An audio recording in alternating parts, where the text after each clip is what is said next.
7 லட்சம் ரூபாய் மதிப்பீட்டில் மாணவ மாணவிகளுக்கு உயர்கல்வி நிதி உதவி வழங்கும் விழா ராமநாதபுரம் மாவட்டம் பரமக்குடி ஆயிர வைசிய சபை சார்பில் உயர்கல்வி நிதி வழங்கும் விழா இன்று மீனாட்சி சுந்தரேஸ்வரர் ஆலயத்தில் நடைபெற்றது.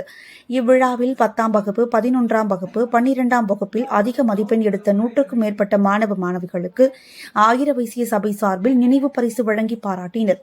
மேலும் ஏழை எளிய மாணவர்கள் உயர்கல்வி பயில்வதற்கு 7 லட்சம் ரூபாய் மதிப்பில் 100க்கும் மேற்பட்ட மாணவர்களுக்கு நிதி உதவி வழங்கினர். இந்நிகழ்ச்சியில் ஆயிர வைசிய சபை தலைவர் ராசி என் போஸ் மற்றும் சபை நிர்வாகிகள் உடன் இருந்தனர். சிறப்பாக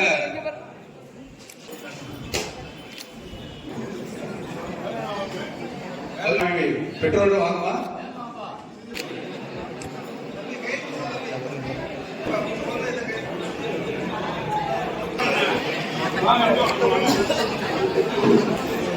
கொஞ்சம் சென்ட்ரல்